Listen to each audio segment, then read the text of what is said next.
85 वर्षीय मोहन जी, जिनके बेटे और बहू उनके साथ रहते थे, अब ऐसी स्थिति में पहुंच चुके थे कि किडनी की बीमारी के कारण उन्हें रात में बिस्तर पर पेशाब हो जाने का डर सताने लगा था।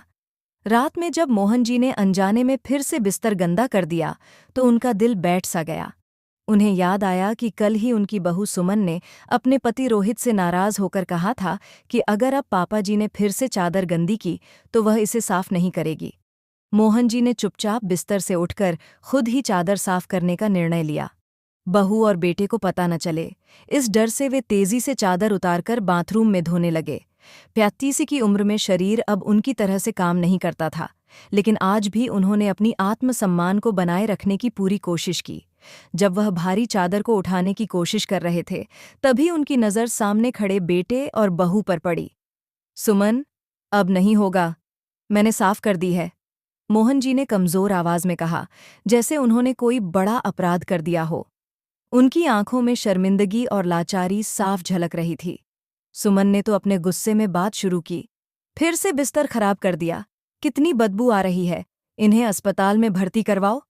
पर उससे पहले ही रोहित ने उसे रोकते हुए कहा, तुम अपने मायके जा सकती हो, लेकिन मैं उस बाप को कैसे छोड़ सकता हूँ जिसने मेरी पैंट तक साफ की थी जब मैं छोटे में पोटी कर देता था।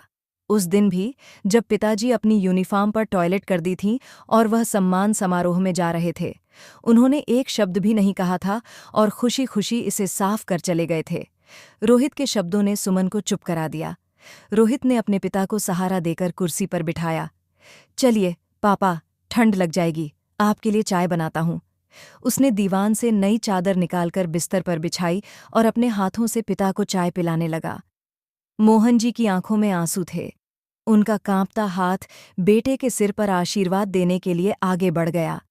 सामने दीवार पर लगी अपनी पत्नी कमला की तस्वीर को देख उन्होंने मन ही मन कहा, देख ले कमला, तू कहती थी मैं चला जाऊंगा, तो कौन ख्याल रखेगा मेरा। देख, हमारा रोहित कैसे तेरे बुढ़ू की सेवा कर रहा है।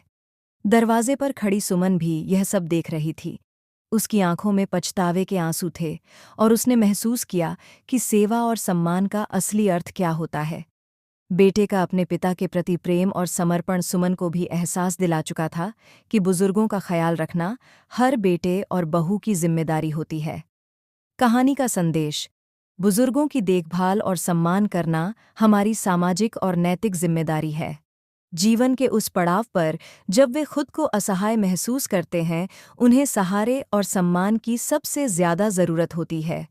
इस कहानी में एक बेटे का अपने पिता के प्रति सच्चा प्रेम और समर्पण दिखाया गया है, जो हमें यह सिखाता है कि जीवन के हर दौर में अपने माता पिता का साथ देना हमारा कर्तव्य है।